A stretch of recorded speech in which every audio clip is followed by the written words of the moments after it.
What up, folks? What it do? Welcome to another episode of the Best Advice Ever podcast with your boy, the Bowtie Comedian, Bowtie Comedy, the Bowtie, Mike Goodwin. That's how it sounds on my intro. Now, it doesn't say all those bowtie superlatives. I don't even think those are superlatives. Those bowtie descriptives. But we're back. We're back in action. Welcome to February, Black History Month. We in it. We're doing it.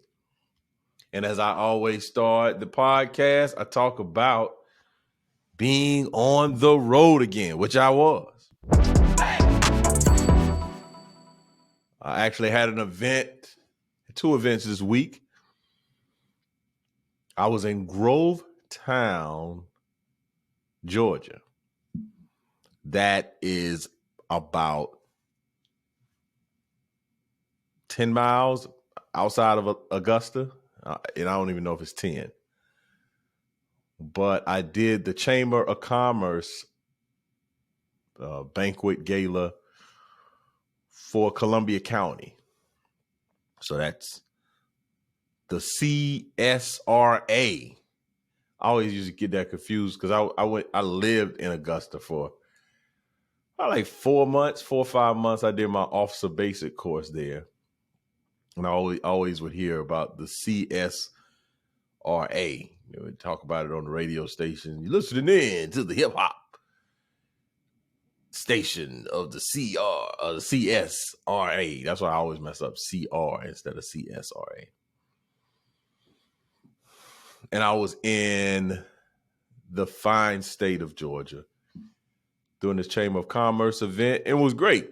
Had a great time. I did a comedy / keynote. So it's interesting when people bring you in, they have an expectation. So the descriptor of what they were asking for me to do 75% comedy, 25% keynote, but basically heavy on the comedy. Interesting to try to create a presentation that meets and fits what the client is looking for. Because typically I'm either doing a stand-up comedy set or I'm doing my keynote. The keynote is a version of a stand-up and a speech, but it's not the same. So it's a little interesting to try to do the majority of stand-up, but then do a keynote component within it. And I'm at that point in my career where you have to massage your offerings. You know, the folks that hire you want a particular thing and you have the skill set. But the challenge for me is merging the two in a way that meets the need of what you're asked for, but you're not really set up, maybe the worst word. That's just not what I do. It's like going to a restaurant and they bring you the menu. And let's say, for instance, this particular menu has, or like when you go to an event and they say, hey, we have 2 choices. You could do the steak or the chicken. And you say, hey, I want some steak with a little bit of that chicken. And you're like, hey, man, steak or chicken? You know, I want both, but not a lot of the chicken. You know, I want a leg. Can you bring me 75% of the steak that you would have brought and then bring me a chicken leg? So now the chef or the caterer has to make extra effort to provide what the client is looking for. And that's what happened. I ended up giving up steak and chicken, which is fine. And we had a great time. Actually, it was a college friend of mine, Robbie Bennett, been working in Augusta probably the last 13 years. So we were able to reconnect, but it was just a great event. I watched them install a new board chair that happened to be an African-American woman. First time that has happened. So that was monumental, significant. And I picked up a comedy speaking jewel. You always can pick up comedy speaking jewels when you're out and about at these types of events. It was a very well done event. High class event. Nice food, ambiance. It was very well done. And they did a number of community awards. And the thing that I was very excited about, and something that I'm working on as it relates to business, is how to be more engaging on stage, whether that's using humor, whether that's using story, just trying to have a better human connection. So that's something that I'm cultivating and developing so that I can provide. I do have a course that is on my website called The Secret Sauce, and it's how to add humor to your speeches, trainings, your presentations. But at this event, a lot of people did the very thing that I'm always encouraging folks to do, and it's to tell your story.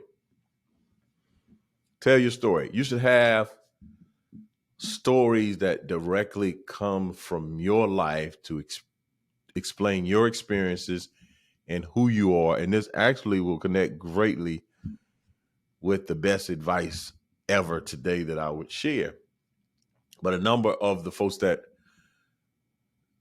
were on stage shared a story that allowed the audience to connect.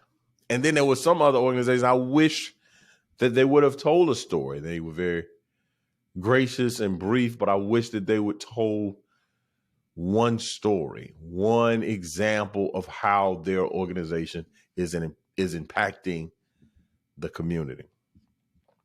But this one lady, she won this award, and she said something great. It's a great comedy nugget that you can use and take and write down. And she was very emotional, reading accolades of this person. And the buildup is suspenseful. And they called her name, and this woman who's been serving for a number of years, I think she's retired actually, but is still very active. And she was visibly emotional, and she got on stage and she was sharing her comments. And she basically said, "Hey, look, guys, I'm emotional, and I really didn't want to be emotional because I only cry one way, ugly." And so that was a great comedy moment. That was a great humorous opportunity for the audience to laugh, for her to kind of gather herself, compose herself, and share the rest of her story, which was tremendous. She had a tremendous story. I think she had a heart surgery at the age of 6. And the Red Cross, or I think the Red Cross, was very instrumental in paying for her surgery, her heart surgery. And she's been indebted to that organization and to the community.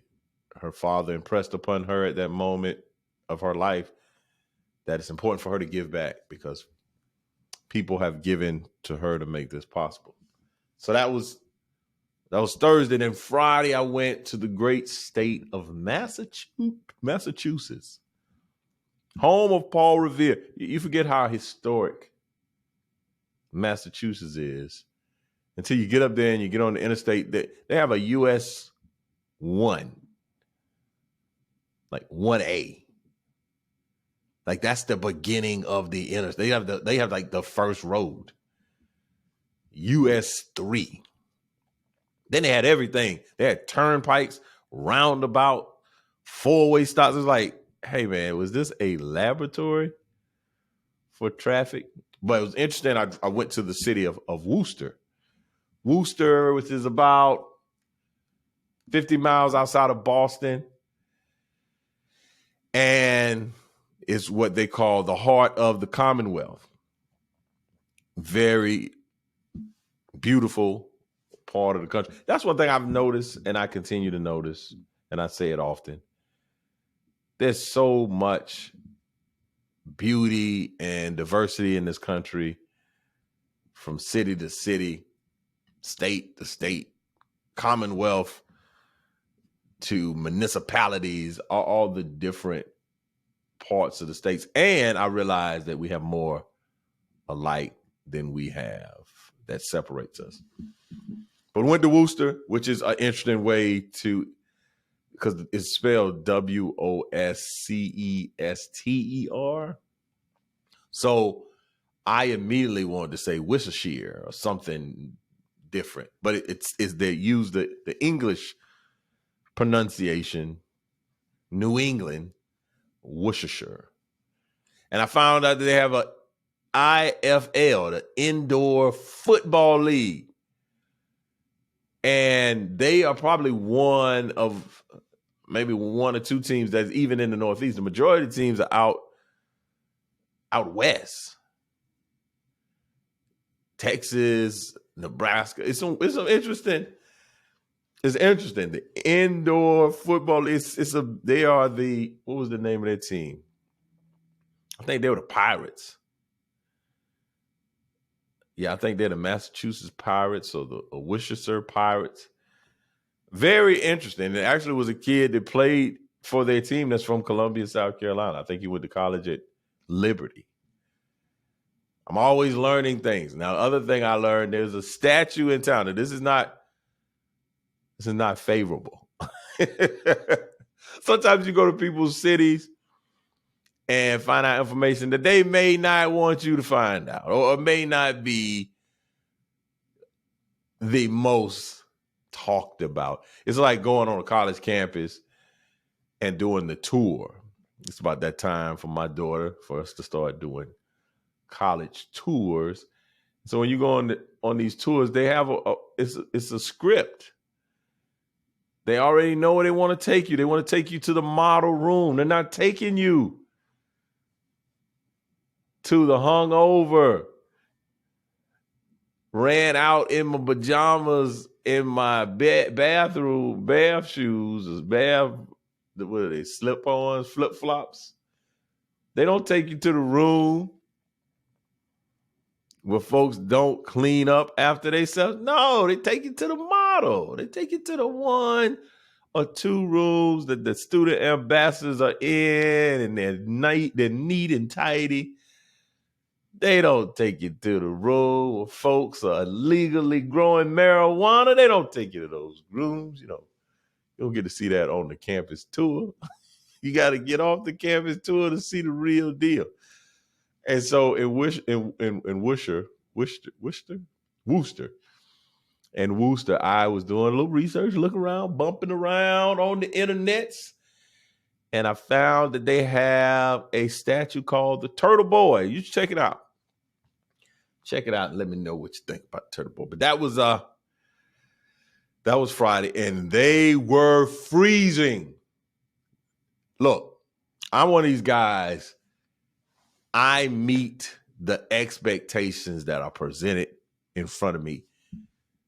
I show up with my game face on. I'm a professional. I'm a soldier. I'm going to get it done. The cold that I experienced this weekend had me feeling inadequate. Like I was not ready. No, sir. I left to go back. Because, I mean, again, the airport is 40 miles. So I got up, I get up in the wee hours. I think I literally, this is the first time this has ever happened. So I went to bed, I'm thinking around 11 with the plans to get up at 4 a.m. and to be out of the hotel by 4:30. I literally popped up at 12:30 thinking I had missed my alarm and started getting dressed. Like, I got up, went in the bathroom, brushed my teeth. I was getting the t-shirt out. I was putting the deodorant. I think I even got as far as putting my pants on. And I looked at the clock and it was 12:30 in the morning. I was like, bro, what are we doing out here? What are we doing? I'm telling you, this has never happened. Then I kept waking up. So when I finally got downstairs to leave, I get to the desk. Here I am. I'm talking about coat, book bag, suitcase. Young lady comes from behind the desk, like, you ready to check out? Come on, man. No, I ain't ready to check out. I'm just early for breakfast. I heard y'all had a tremendous cheese omelet, and I didn't want to miss it. So I gathered all my goods. I had left 8 hours worth of sleep in that room, and I came out here preparing myself for this continental breakfast of oatmeal, cheese omelets, and apple juice. No, man, what? Yes, ma'am, I am ready to check out. And I walked outside. It was minus 11 degrees. I wanted no parts. And typically when I roll around that time in the morning, I'm very alert. I'm like, somebody could be up to no good. There could be some villains in the parking lot gonna pop you over your head, take your bag, whatever. Not at negative 11 degrees. Nobody's out there waiting to pop you over the head. No, sir. I went to go get gas and just this, I'm in the rental car. Got to fill it up. And the gas tank is like, nah, 1 moment, please. And 1 moment was like 3 minutes. I was like, hey, I'm not built. I can't take it. So I was trying to get the gas. Let me tell you how. And I'm not cheap, but I'm very mindful of money. So I had to go in and prepay. And so I don't know. It's a rental car. I need to put about a quarter tank of gas. I don't know. I'm not familiar with this gas measurement. So the guy go in there, the guy said 40. I said, nah, that's a bit much. I don't think it's 40. I said, man, let's try 30. He prepaid for $30 of gas. I'm out there, the wind whooping me, putting his hands all on me disrespectfully. And I don't want to fight back. I want to ball up and say, uncle. That's how bad. I'm talking about I ain't got nothing for it. So I'm pumping the gas, and I'm realizing pretty quickly, yeah, this is less than 30. So it started slowing down to like 18. So I tried, I got another $2. I got $20. I got in that rental, and I drove away. They can keep that little fucking $10. You keep that 10. I'm not going back inside. And I thought about, I said, man, I need to go get the brick. No, bro. I'll take that 10 loss. I'll take that L. Woo! I'm still a little frozen. I'm still a little chilly. So that was on the road. And that's how I got down. And I know I'm not built for that New England cold. No, sir. No, ma'am. But for the moment y'all been waiting for, this is now the good part. Not the good part. It's all good. But this is the meat of the meal. And this is the best advice ever podcast. So this is where I give you the best advice. And this is a tough one. It's very difficult. I'm of the opinion, and I've realized this, just because something's simple doesn't mean that it's not hard. The most simple things are difficult to execute. So today's best advice ever is to fight for your individuality. Be unique. Do you. Now, that is very simple, but it's very hard because I've learned that in life literally tries to beat the uniqueness out of you, your imagination, your creativity. Life constantly tells you to submit, assimilate, be cookie cutter. One size should fit all. That's what life presents, man. Life presents information that's like, look, stop trying to stand out. Blend in. Don't make waves. Go along to get along. Don't rock the boat. It's the wildest thing. You have been created uniquely, specifically. There's no one that is better at being you than you. No one can do what you do. And I've fallen victim. I've fallen victim just, it's very clear in my appearance. For over the last, two things. I've allowed myself to put on a little poundage.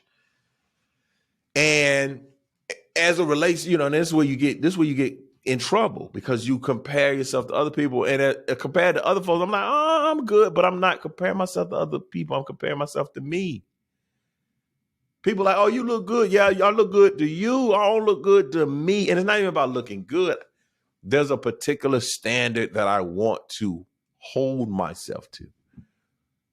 I want my jackets to fit a particular way. I want to look a particular way. I want to have the ability to try different looks and styles with the clothes that's in my closet, not having to go get new clothes. And those clothes, if they're not fitting, I have allowed myself too much fun, too much food and drinks. And so that's one of the ways I've just allowed myself to like, oh man, come on, bro.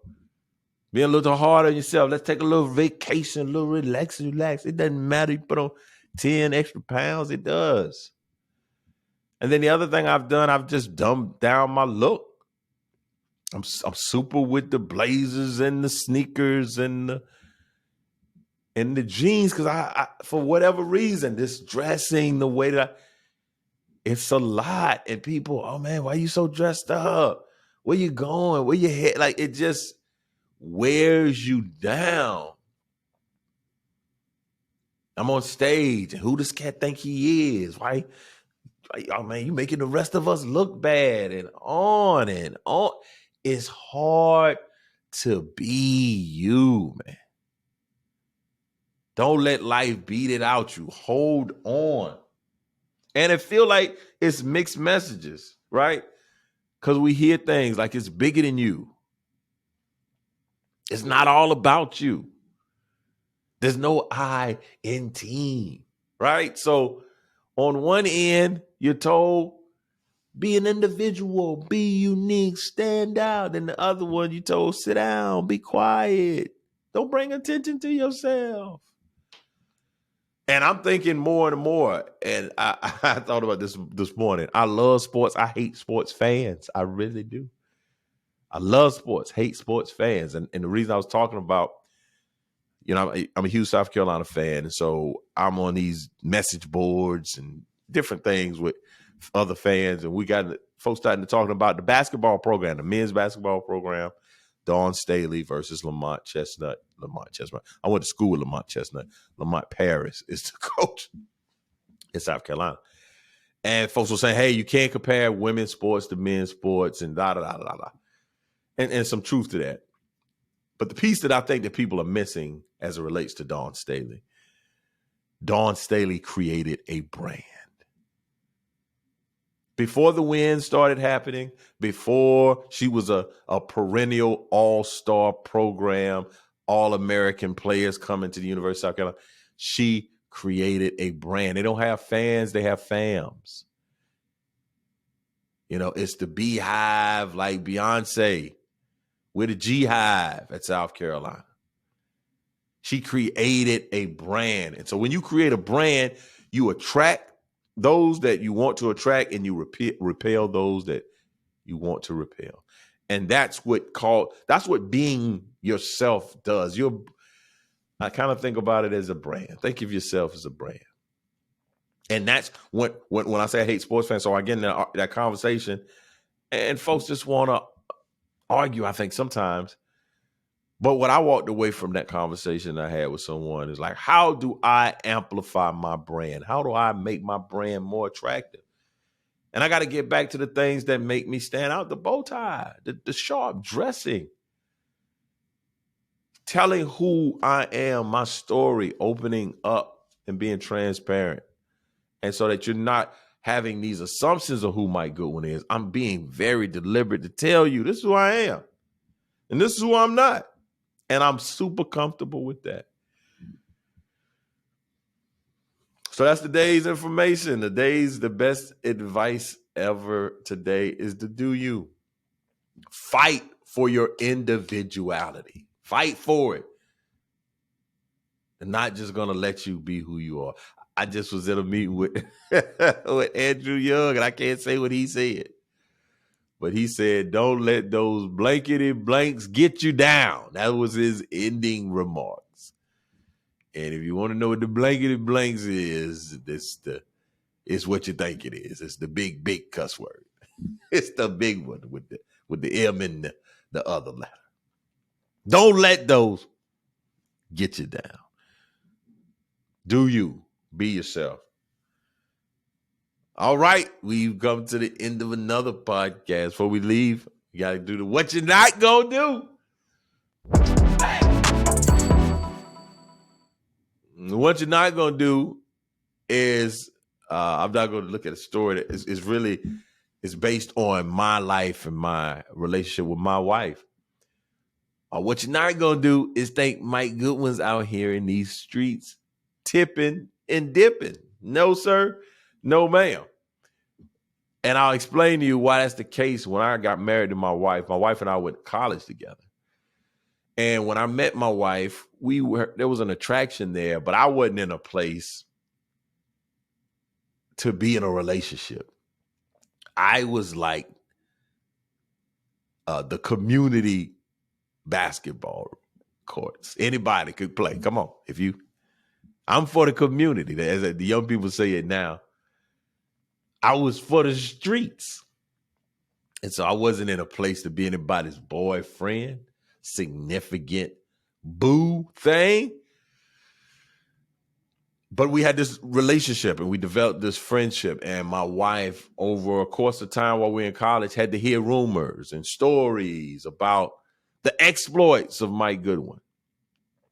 And once I realized that my wife was the person I wanted to spend the rest of my life with, I committed myself many, many moons ago to say I will never make my wife feel as if she is not the number one in my life. So I'm talking about, this was before comedy. So I'm very deliberate about being mindful of the energy that I give. I don't give off no flirtatious. I don't give that energy out, so I don't receive it. And so it's been very interesting to me. And I'm talking to Gil about these holders. Make sure you see my hands in pictures and all those things. I assure, and I can sit here and I can tell you without a shadow of a doubt, if Mike Goodwin takes an L, it will not be for infidelity. There's no woman on no road, on no trip, at no gig that's going to break the bond that I'm, number one, made with the Lord. Like I'm very, my pastor talks about covenants and vows. I'm very serious about my vows and my covenants. So what you're not going to do is ever question if Mike Goodwin is a faithful dude, because I am. That's what you're not going to do. Hey, thank you so much for tuning in. This episode, I do have to give you the word of the podcast. It's whippersnapper. It's So whippersnapper is basically a young upstart, a young, inexperienced, but overconfident individual. I thought it was kind of switches, and the young people would take the switches and call the switches a snapper. And so you're a whippersnapper or the whipper, and then you snap the whipper.